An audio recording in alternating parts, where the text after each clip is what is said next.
আসসালামু আলাইকুম গাইস, সবাই কেমন আছেন? আশা করি সবাই ভালো আছেন এবং সুস্থ আছেন। যে যেখান থেকে আমার এই ভিডিওটি দেখছেন তাদের সবাইকে জানাই অসংখ্য অসংখ্য ধন্যবাদ। আমি নীরব, আপনারা দেখছেন দেশি পাখি। তো আজকে যে টপিকটা নিয়ে কথা বলবো সেটা হচ্ছে রেসার কবুতর। ভালো একটা রেসার কবুতর চেনার বৈশিষ্ট্য। তো ভালো একটা রেসার কবুতর যদি আপনি চিনতে চান তাহলে যে যে বিষয়গুলো খেয়াল রাখতে হবে এবং যেটা যেটা দেখে কবুতর কালেক্ট করতে হবে যেমন সেটা আজকে আপনাদেরকে সবাইকে জানাবো। তো চলুন আমরা ভিডিওটা দেখি।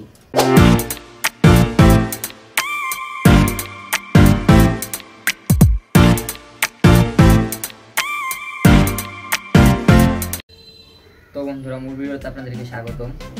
যেটা বলছিলাম, একটা রেসার ভালো একটা রেসার চেনার ক্ষেত্রে যে বিষয়টা সর্বপ্রথম দেখতে হবে ওর অ্যাক্টিভিটি। ঠিক আছে, ওর যে চঞ্চলতাটা, ও খুব ছটফটা থাকতে হবে কবুতরটা। আর কবুতরের আর একটা বিষয় বলে দিই, কবুতরের ঠোঁট এবং পায়ের নখগুলো একদম ব্ল্যাক হতে হবে। দেখেন দর্শক, এই যে আমার এই কবুতরের ঠোঁট পায়ের নখগুলো কিন্তু একদম ব্ল্যাক, কালো কালার, কুচকুচে কালো। আর এই যে ঠোঁটটা যদি আপনাদেরকে দেখাই, এই ঠোঁটটা একদম কালো। ঠিক আছে, আর ওর ব্যালেন্স। তারপর যেটা দেখতে হবে যে কবুতরের ফেদারটা কিরকম। তো দেখানোর সুবিধার্থে আমি একটু কাছে চলে আসলাম। কবুতরটা ফেদারটা একটু লক্ষ্য করেন দর্শক, কোনো গ্যাপ নাই দর্শক। দেখেন কোনো গ্যাপ নাই, পাখের ভিতর কোনো গ্যাপ নাই। আমি কিন্তু ভালো শক্ত করে ধরে আছি, পাখ কিন্তু অনেক শক্তি, ওর পাখায় কিন্তু অনেক শক্তি দর্শক। দেখেন এই যে, আর পাখের ভিতরে যে আরেকটা বিষয় শেখার আছে সেটা হচ্ছে গিয়ে, আপনারা যখন কবুতরের পাখটা ধরবেন, ধরার পর একে তো দেখবেন পাখি কোনো গ্যাপ নাই। ঠিক আছে, তারপর এইভাবে টান দেওয়ার পরে এই যে পাখির নিচে দর্শক দেখেন, খেয়াল করেন, আমি আপনাদেরকে দেখাচ্ছি দেখানোর সুবিধার্থে। এই যে দেখাচ্ছি, দেখেন এই যে দেখেন লাস্টে কিছু পর আছে। এই যে দর্শক, এই যে লাস্টে দেখা একটু ভালো করে, এই যে লাস্টে যে কিছু পর আছে, এই যে এখানে বড়, এটা ধারা আমরা আসলে ব্রিডার কবুতর চিনি।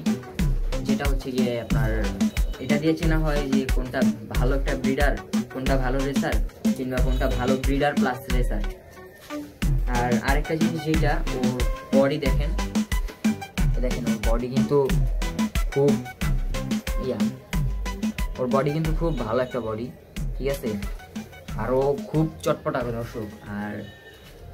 আরেকটা যেটা দেখার আছে সেটা হচ্ছে গিয়া, এই যে ওর যে বুকের হাড়টা দেখাও, ওর যে বুকের হাড়টা, এই হাড়ের পর আরেকটা হাড়, এই হাড়টার শেষ থেকে এই পাশে আরেক দুটো জোড়া হাড় আছে। এই দুইটার মধ্যে সর্বনিম্ন দুই আঙ্গুল গ্যাপ থাকার প্রয়োজন।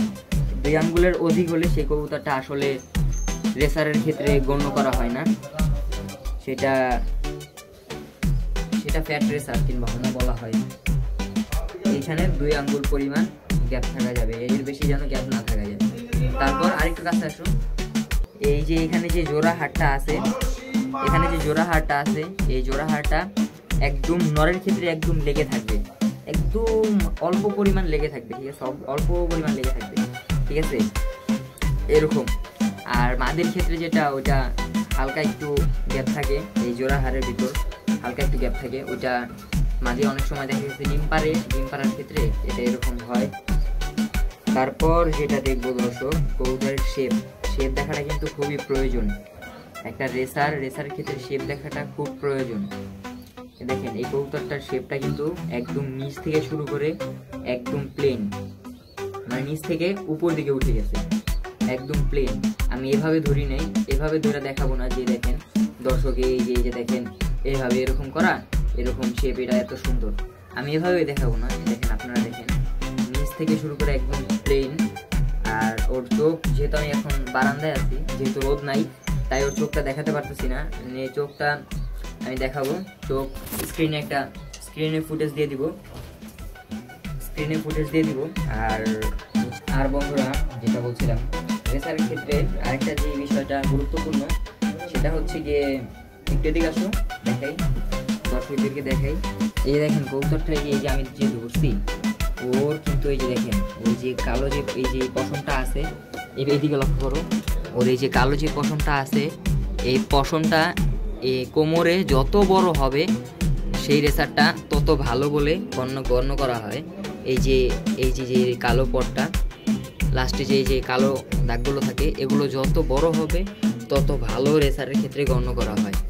আর ওর আরেকটা যে বিষয়টা সেটা হচ্ছে যে ওর যে ব্যালেন্সটা যদি আপনাদেরকে দেখাই, এই যে একটু লক্ষ্য করেন, এই যে ওর ব্যালেন্স এটা, ঠিক আছে। আর রেসারের ক্ষেত্রে ওর ব্যালেন্সটা যদি উপর দিকে থাকে, যদি এরকম উপর দিকে থাকে, তাহলে ওইটা ভালো রেসার বলে গণ্য করা হয় না। সেটা আমি শুনছি, কোনো ভালো মতন শিওর না, যে আমি বিভিন্ন ইউটিউবারদের কাছ থেকে শিখছি, যেহেতু এটা শুনছি আমি। আর দর্শক, মাঝখানে যে কথাটা না বললেই নয়, রেসারের এই লেজটা যত ছোট হবে এই রেসারের ক্ষেত্রে তত ভালো, তত বেশি ভালো। আর এই যে দেখেন রেসারটা আমি যখন এভাবে ধরছি, ওর একদম বডি থেকে শুরু করে এই পুরাটা কিন্তু প্লেন থাকবে, ঠিক আছে। আর এতটুকুই। আর এই যে পাখার সাইড থেকে এই রেসটা যেন 3 থেকে 4 আঙ্গুলের বেশি বড় না হয়। দেখা গেছে অনেক সময় 4 আঙ্গুল 5 আঙ্গুল হয়, এটা ঠিক না।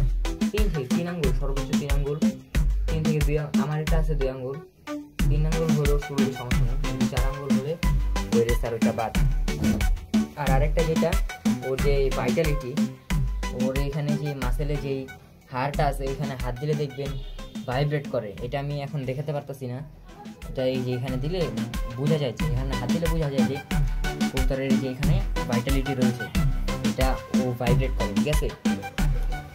আর পাখায় একটা ভাইটালিটি আছে, সেটা হচ্ছে আপনি যখন পাখাটা টান দিবেন তখনও দেখবেন ওর পাখায় এক শক্তি আর আরেক ভাইটালিটি, ওর পাখাটা খুব ভাইব্রেট করে, ঠিক আছে।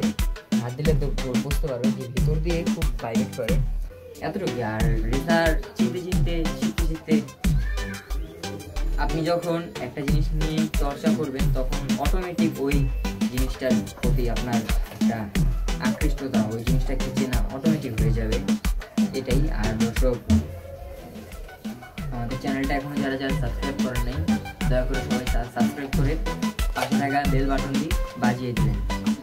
সবাইকে ধন্যবাদ। আসসালামু আলাইকুম।